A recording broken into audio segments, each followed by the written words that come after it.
नमस्कार दोस्तों, मेरा नाम है डॉक्टर कविता सिंह प्रभा और मैं आपके लिए एक नई श्रृंखला शुरू करने जा रही हूँ जिसके अंतर्गत मैं आपको सुभद्रा कुमारी चौहान की कुछ कहानियां सुनाऊंगी। यह पुस्तक है सुभद्रा कुमारी चौहान की श्रेष्ठ कहानियां, जिसका संपादन किया है आनंद प्रकाश जी ने। और उनकी इस किताब को मैंने जब पढ़ा तो मुझे यह मालूम हुआ कि सुभद्रा कुमारी चौहान जितनी जोशपूर्ण कविताएं लिखती थी उतनी ही मार्मिक कहानियां भी लिखती हैं। और उनकी एक कहानी जो मेरे दिल के बहुत करीब है वह है थाती। थाती का अर्थ होता है धरोहर, अमानत। आपने उनकी कविता तो अवश्य सुनी होगी। बुंदेले हर बोलो के मुंह हमने सुनी कहानी थी, खूब लड़ी मर्दानी वे तो झांसी वाली रानी थी। तो सोचिए उस कविता को पढ़कर कितना जोश आ जाता है और देश के लिए कुछ कर गुजरने का मन करने लगता है। परंतु उतनी ही शांत और मार्मिक है उनकी कहानियां।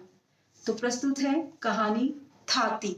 थाती थाती का अर्थ होता है धरोहर, अमानत। कोई ऐसी धन संपदा जो आप संभाल कर रखते हैं, किसी की अमानत। जैसे कोई आपके पास कुछ सामान, कीमती वस्तु रख जाए और कहे कि इसको संभाल कर रखना, आप उसे संभाल कर रखते हैं तब तक जब तक कि वह लेने ना आए, तो उसको कहते हैं थाती, धरोहर।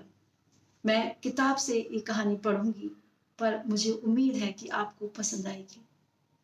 तो प्रस्तुत है कहानी थाती। क्यों रोती हूं?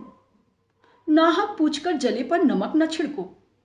जरा ठहरो, जी भरकर रो भी तो लेने दो। न जाने कितने दिनों के बाद आज मुझे खुलकर रोने का अवसर मिला है। मुझे रोने में सुख मिलता है, शांति मिलती है, इसलिए मैं रोती हूं। रहने दो, इसमें बाधा ना डालो, रोने दो। क्या कहा? किसके लिए रोती हूं? आह, उसे सुनकर क्या करोगे? उससे तुम्हें कुछ लाभ ना होगा। पूछो ही ना तो अच्छा है। मेरी यह पीड़ा ही तो मेरी संपत्ति है, जिसे मैं बड़ी सावधानी से अपने हृदय में छिपाए हूं। इतने पर भी सुनना ही चाहते हो तो लो, कहती हूं। किंतु देखो, जो कहूं वही सुनना, कुछ न पूछना। वे एक धनवान माता पिता के बेटे थे। ईश्वर ने उन्हें अनुपम रूप दिया था। जैसा उनका कलेवर सुंदर था, उससे कहीं अधिक सुंदर था उनका हृदय। वे बड़े ही नेक, दयालु और उदार प्रकृति के पुरुष थे। गांव के बच्चे उन्हें देखते ही खुश हो जाते। बूढ़े आशीर्वाद की वर्षा करते। स्त्रियां उन्हें अपना सच्चा भाई और हितु समझती और नौजवान उनके इशारे पर नाचते थे। तात्पर्य यह है कि वे सभी के प्यारे थे और सभी पर उनका स्नेह था। मैं उन्हीं के गांव की बहू थी।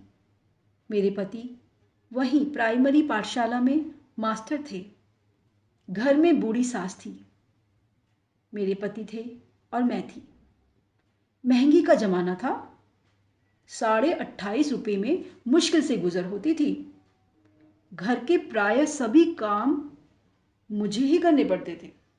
एक दिन की बात है, मैं वैसे ही ब्याह कर आई थी। मैं थी शहर की लड़की। वहां तो नलों से काम चलता था।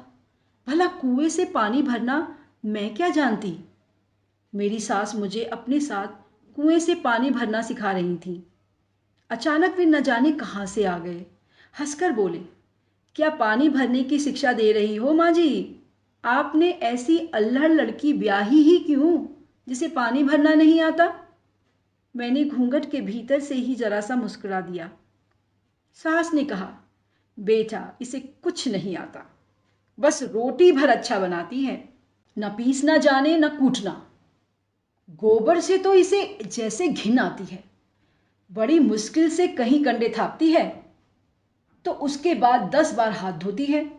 हम तो बेटा गरीब आदमी हैं, हमारे घर में तो सभी कुछ करना पड़ेगा। दूसरे दिन मुझे अकेले ही पानी भरने जाना पड़ा।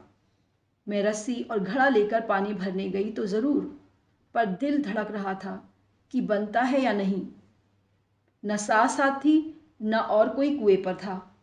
मैंने घूंघट खोल दिया और रस्सी को अच्छी तरह घड़े के मुंह पर बांधकर कुएं में डाल दिया। डब डब करके बड़ी देर में कहीं घड़े में पानी भरा। उसे खींचने लगी, किसी प्रकार खिंचता ही न था। ज्यों त्यों करके आधी रस्सी खींच पाई थी कि वे सामने से आते हुए दिखाई दिए। कुआं उनके अहाते के अंदर ही था और बंगले में जाने का रास्ता भी वहीं से था। सामने से आते हुए दिखाई दिए।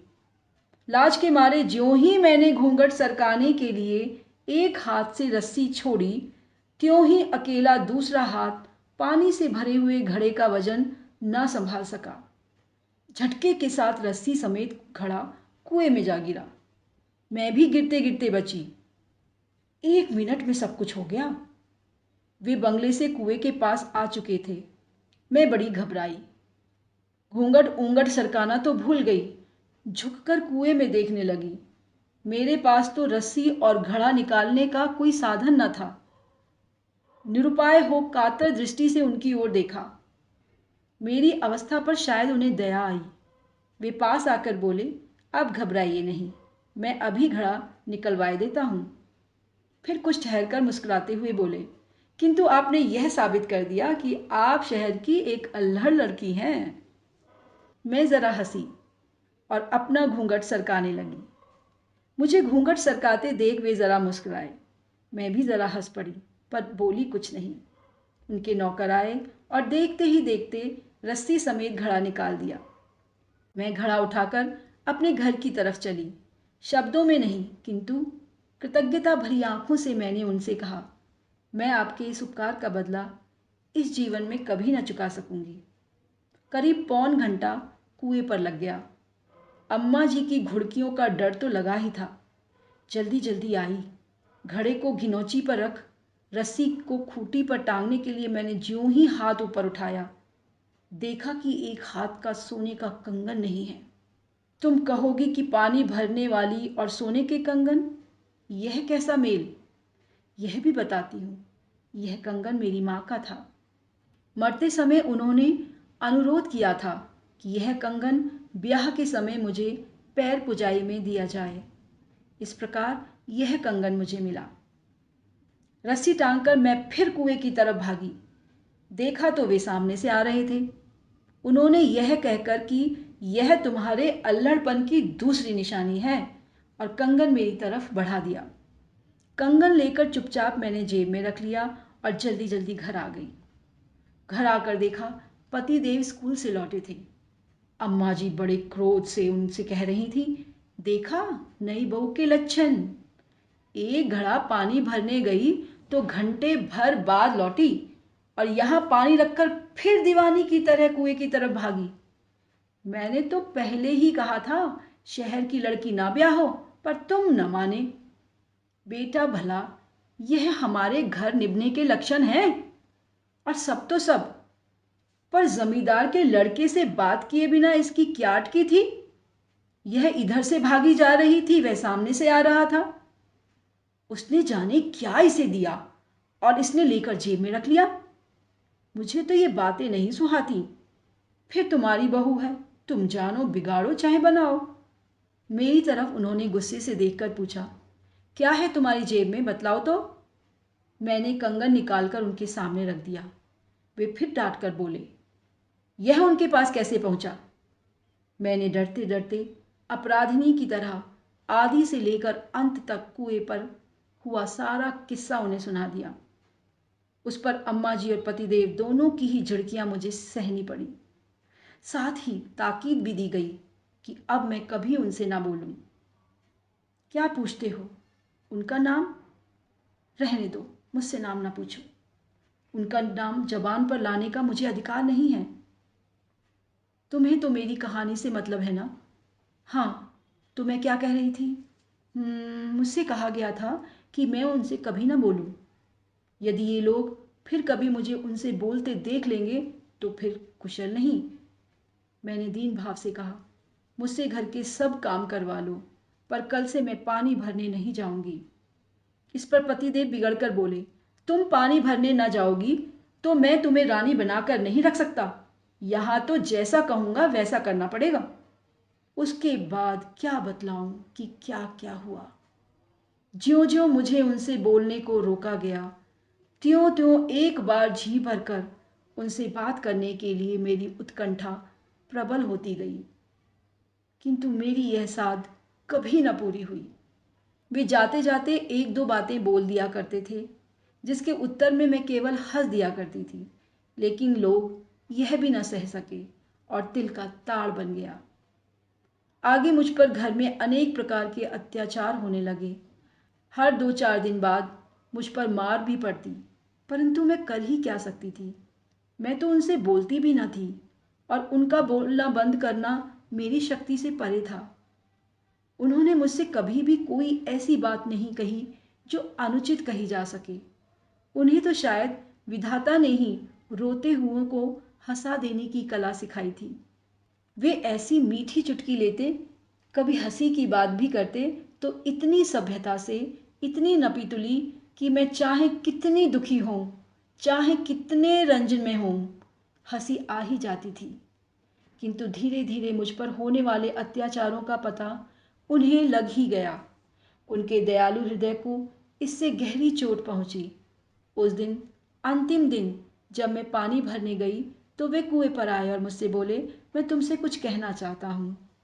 उनके स्वर में पीड़ा थी, शब्दों में माधुर्य और आंखों में न जाने कितनी करुणा का सागर उमड़ रहा था। मैंने आश्चर्य के साथ उनकी ओर देखा। आज पहली बार वे इस प्रकार पास आकर बोले थे। उन्होंने कहा, पहली बात जो मैं तुमसे कहना चाहता हूँ वह यह है कि मेरे कारण तुम पर इतने अत्याचार हो रहे हैं।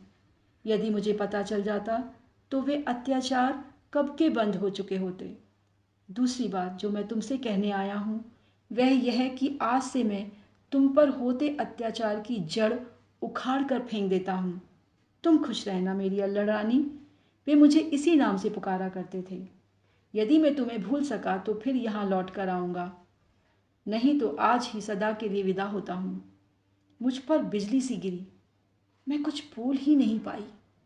वे मेरी आंखों से ओझल हो गए। अब मेरी हालत पहले से भी ज़्यादा खराब थी। मेरा किसी भी काम में जी न लगता था।